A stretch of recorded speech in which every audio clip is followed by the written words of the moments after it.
Mga kababayan, pag-usapan po natin itong napipinto na pagkakaroon ng salpukan sa Senado.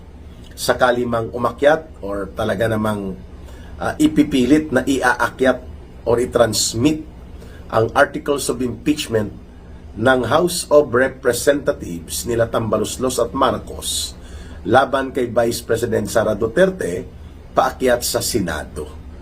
Nakita ko po sa isang panayam or isang parang program sa TV na binibigyan po ng mga analysis ni Senador Marcoleta ang senaryo at projections pagdating sa Senado sakaling magkaroon ng full-blown trial sa Senate Impeachment Court.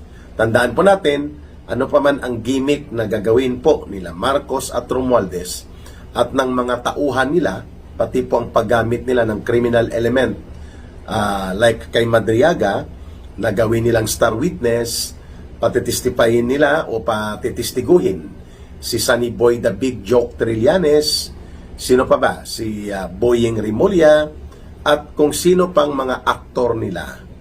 Hindi po mapapatanggal si Vice President Sara Duterte sa House of Representatives. Kailangan po magkaroon ng trial. And according to the Constitution, the exclusive authority to constitute an impeachment court belongs to the Senate. So ang Senado lang po ang pwedeng magbuo ng impeachment court at doon isasagawa ang impeachment trial. Ayan. At doon, magdedesisyon po ang mga senador and they need at least 16 votes coming from the senators voting to convict an impeachable official accused or facing impeachment complaint. So, si Sara Duterte kailangan mong dalhin sa impeachment court sa Senado at lilitisin at kailangan may 16 senators. Sabi ni Senator Marcoleta nang tinanong siya, bakit parang nagtatrial na? Parang mayroon ng mini trial sa House of Representatives, lalo na dyan sa Committee on Injustice. Yan po ang moniker o tawag sa malitagang led talaga. Sangkot yan sa mga maleta eh. Yung mga nandyan ay tinawag na malitagang ang pamumuno dyan sa Committee on Injustice. Yung dahil kay Speaker, dahil may flood control na dinambong at dinurubo namin. Dahil kay Speaker, tinago ko asawa ko. Kahit may kasong rape.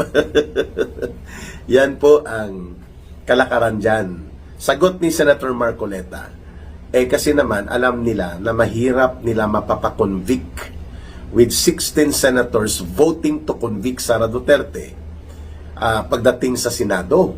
Kaya dyan pa lang po sa House of Representatives, kinakatay na nila at tinatapunan ng kung ano-anong putik at mga basura na akusasyon ang Vice President. Sapagkat ang unang layunin nila ay magsagawa. Itong mga tauhan ni Marcos at Romualdez na pinupunduhan ng todo-todo, 3 bloke yan eh. Ang una, ang mga alipores ng sindikato at malitagang. Ang isang bloke, ito naman po ang mga komunista na mga terorista na nagtatago sa kanilang party list na Makabayad Black or Kamatayan Black. Itong Alliance of Communist Teachers, itong Gabriela NPA Lovers, at itong Kabataan NPA Recruiter Party List. So, 3 na yan, hawak at kontrolado yan. At sila mismo, mga miyembro yan ng CPP, NPA, NDF, mga leaders. Kaya isang bloke din yon maliban pa sa mga malitagang. Ang pangatlo, ito yung mga hilaw na komunista na pinangungunahan nila Boyingiwe. Kung makabastos at makainsulto kay Vice President Sara Duterte, akala mo ang linis-linis ng record ng Akbayad Group na to, ni Hontiveros at ang Yellow and Pink Zombies nila Lola Layla de Lima at nila Hontiveros, nila Sunny Boy the Big Joke Trillanes. So 3 bloke sa loob ng House of Representatives, iisa ang layunin: durugin at wasakin ang Duterte political group, lalo na ang pagkatao ni Vice President Sara Duterte at the present. So, sabi ni Senator Marcoleta, and I agree to that, na nagsasagawa ng mini trial o kangaroo court nga ang iba tawag dito, mas akma, mas tumutugma sa katotohanan na kangaroo court. Pag sinabing kangaroo court, invalid, bogus, abusado ang uri ng kondukta ng kunwari hearing nila laban kay Vice President Sara Duterte, sapagkat layunin nila na magsagawa ng dirty propaganda operations or black propaganda to destroy or tarnish the personality, ang integrity at ang dangal ng Vice President. Number 2, magsagawa ng propaganda operations din na ang layunin ay lituhin ang taong bayan, magpasabog ng lason ng maruruming propaganda para i-confuse ang taong bayan to think that Sara Duterte indeed is a corrupt politician, a corrupt leader, a corrupt government official. Yun ang narrative eh. So yun ang pangalawang objective na hindi nila kayang gawin yan doon at i-manipulate sa Senate trial. Number 3 ay ang kanilang pagpapakita na kunwari may due process sila. But the more na nilang ipinapakita itong Alacangara Court mini trial nila, trial by publicity, the more nilang inilulubog ang sarili nila, itong House of Representatives, sa panibagong antas ng pag-abuso sa doktrina at prinsipyo ng due process of law. Kaya naman nga idinulog na ito sa Korte Suprema, una yung mga independent lawyers from Mindanao and other volunteer lawyers sa grupo nila Attorney Torion, na nagsasabi po na abusado, wala ng otoridad at hindi nasakop ng kapangyarihan ng House of Representatives at ng Committee on Justice ang ganitong uri ng Alacangara Court mini trial fishing expedition, among other violations and abuses being raised in question sa Korte Suprema. Ang pangalawa ay ang pagdulog mismo ni Vice President Sara Duterte sa Korte Suprema sa kanyang paniniwala na nilalabag at inaabuso na ng House Committee on Injustice ang kanyang mga karapatan, lalo na sa equal protection of law, due process of law, and dito po sa abusado at bogus na uri ng trial na ginagawa laban sa kanya, na supposedly ito ay determination lamang ng probable cause, go or no go, i-endorse o hindi sa plenary. Pero ang ginawa, kinonvert into kangaroo court trial itong kay malitagang group na Committee on Injustice. So the only recourse for the Vice President and for those who are interested to preserve and protect the integrity of the impeachment mechanism and impeachment process is to bring the issue before the Supreme Court, sapagkat doon po yan ang interpretasyon kung muli na namang nagpasabog ng lagim ang House of Representatives. Mukhang doon yan papunta.